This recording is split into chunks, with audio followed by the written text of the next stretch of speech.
Hey everyone, it's Nick, aka Dad, and if you're not a subscriber, smash that subscribe button because this week we're putting an accessory onto the Bronco because we've got Molle panel, but we're gonna have to make a small adjustment before we put it on. So let's get started.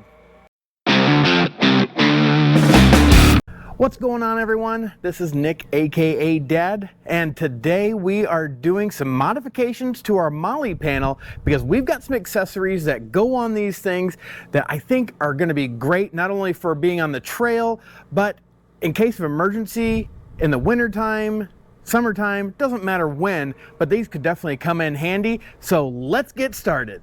This week we've got to make some small adjustments to the Molle panel that we got from Turn Off Road. Now we're going to be putting on some accessories on these Molle panels, but one of the accessories doesn't quite fit the way I was hoping it would. So let's get to what I'm talking about and some of the modifications we're going to have to make. So like I said, it's time to put on some of the accessories we've always wanted to once we got some Molle panel. Now that we have the external Molle panel from Turn Off Road, there's a couple accessories I definitely wanted to get on there because in the past, I've never really been able to help anybody out of a ditch or anything like that. Well, we've got the winch now, we've got kinetic rope from Rhino USA in the trunk. So we can help people out on the trails, but even in the wintertime around here, we get some pretty bad snowstorms every now and then. So we've got a pair of Xbull traction boards. Now, I'd never heard of Xbull, and really, like many others, I'm just on Amazon looking around. There are way more expensive traction boards than this. I believe these were less than 60 bucks. I know that for a fact. But the reason I kind of went with them is the length. They're a little bit shorter. Let me back up. A little bit shorter than what other traction boards are. But the nice thing is, I'll still be able to mount them on the side of the Bronco. The rear passenger can still get out, and they're not going to overhang a bunch on the back. Now, the other thing we got, my little guy's out here with me today because he didn't want to take a nap. The other thing we have is a kit that I also found on Amazon to mount the traction boards. Now, the problem we're having here is that the holes that are in the traction boards to actually mount them to the side don't quite line up with the Turn Off Road Molle panel holes. I was hoping they would, but they don't. So we're going to have to make some modifications to the Molle panel so we can get these bolted on the side. And little guy is going to watch me as I do this and don't hurt myself. Right, bud? All right. So obviously the first step is take the Molle panel off the Bronco. Now, I had originally thought, hey, you could probably do this without hitting the glass, but it would be my luck, that wouldn't go so well. So I took the Molle panel off, but before I did, I took the traction board and placed it up alongside where I wanted it to be mounted at and found out what holes I'd be using and what holes I needed to make. Now, the holes that are in the Molle panel are not wide enough for these studs to go through. So I'm going to have to increase the size of at least a couple of them and then make new holes for the other side. But that's okay because we like to modify things here in the garage, and I'm looking forward to getting these put on the side and making it look pretty nice. But we'll post links for everything we're using as far as the kit we're using to mount the boards themselves. So many of you know I am not a mechanic at all. I just don't mind messing around with my vehicle. So we're going to start off here. And I went through and looked at the bolts themselves, the studs that they give you in this kit, and was trying to figure out what drill bit to use. And I've settled on a 3/8. So we're going to start with that. I don't want to start with too big of a hole. I want to fit just right. So we'll start with the 3/8. We'll make a hole, and then we're going to test fit those studs, see if they fit.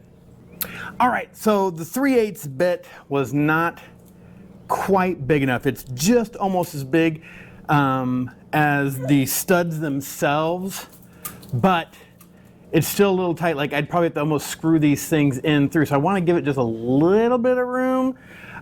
So my next bit up though is a 1/2 inch, and I don't want to go that big. So we're going to move to the step drill, and hopefully I can make it nice and smooth and be able to get just a hair bigger than this. All right, success. I just used the step drill and went both sides to give it that kind of beveled edge, you know. that the backside was the big key thing, just kind of making it to where this could go straight through the hole. So both sides took care of that. I may add a little bit of paint because I'm afraid that with taking off the powder coat, obviously we might get some rust starting. So hit it with a little black paint and hopefully be done. Just got to make 2 more holes now. Well, success, we've got it in there. Again, went on both sides, started with a small bit and then worked my way up just using the step drill on both sides to get it kind of beveled again to make sure this could go through easy. I am a little worried though, because to line up the hole, they are pretty close to the edge of one of the Molle, you know, like the squares themselves. So hopefully that won't be an issue down the road. That doesn't like rip through. I mean, it's not a lot of weight, so I'm not too worried about it. But again, you just want to make sure that when you're making a modification, you don't screw it up down the road.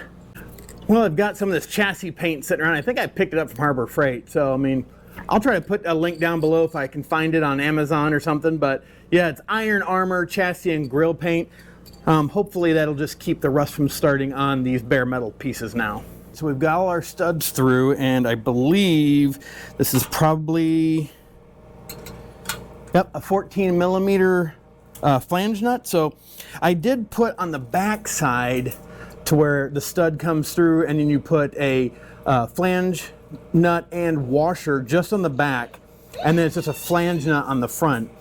But I did put some blue Loctite on those just to make sure they don't ever try to back off. Well, now that me and my little buddy have gotten everything tightened down, now I think it's time to put this back on the Bronco, because then the traction boards go on, and then they have you put on a washer, and then they have these sleeves that will go on and then tighten down with the actual knob that they have. So we'll get this put back on, get the traction boards on, show you the finished product. Well, we're getting the last little knob here put on and tightened down. I don't know, they feel pretty solid right there. I mean, I'll take up as much slack as I can here, but yeah, it feels like this is pretty tight. Yeah, now I know some people are probably going to comment already, well, someone can just steal your traction boards. Well, I don't know if I'll leave them on all year round or not. Might be just case by case basis. It looks nasty out, we're going to the trails.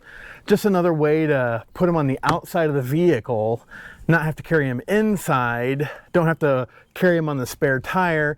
And again, it seems, yeah, I don't hear any rattling coming out of him. So yeah, I'm gonna call that a win. It looks good. Little guy is telling me, Dad, let's finish this up and go play. But yeah, none of this stuff is made in the US though, which is kind of a bummer. I know some of the US stuff is out there. I didn't find any that I really was in my budget. I did, you know, $200 for a pair of traction boards is a lot of money. And with these being like 56 to 60 bucks, a little bit shorter too, fits the Bronco a little bit better. I don't have to worry about someone in the front or in the front driver's side passenger area hitting them, and they don't really overhang too bad on the back at all. I mean, actually, they don't overhang at all. So we'll put links down below. If you guys have suggestions for traction boards, to me, the biggest thing is going to be trying these out. I don't know if these are even worth it.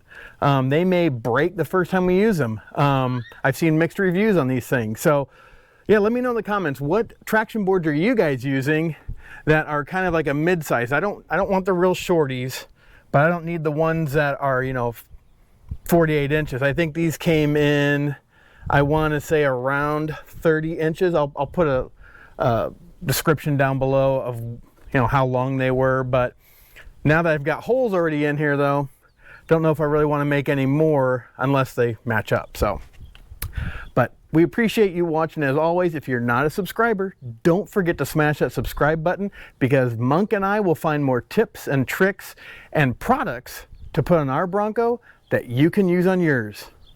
So, have a blessed day. We'll see you later. Bye. All right, so some specifics about these Xbull traction boards. One, they are 35.8 inches long. That is one big reason I chose them, because they fit really well onto our turn off-road Molle panels. They don't overhang. They're also 12.2 inches wide, which should fit under most tires. Ours is a 12.5, so should fit under there. They also boast a 10-ton or 20,000-pound load capacity. We'll find out. And also, the other thing is, the company says they can bend 120 degrees and not break. They also have a working temperature rating of like -4 to like 120 degrees. But that 120 degree flexible, because of its nylon construction, we're gonna put that to the test at some point. We'll get it out on the trails and see how it does. They also do come with these leashes that go into these holes here at the end. So once you're done getting out of the mud, snow, or whatever, you can pull the traction board out pretty easily from being buried. But yeah, they look really good. They have a great load capacity, and they were less than 60 bucks on Amazon. So we'll post a link down below. The system we're using to put it on our turn off road Molle panel, we'll post a link down below as well. But it looks good. It worked pretty well. We had to make these holes bigger. We had to make 2 new holes because of the distance that these 2 holes are just kind of a little odd. But yeah, I think they look good, and looking forward to getting more stuff on our turn off road Molle panels. But don't forget to subscribe. We're gonna put that right there for you, because we're gonna find more tips and tricks and products that we use on our Bronco that you can use on yours. So as always, thanks for watching our video, and have a blessed day. Bye.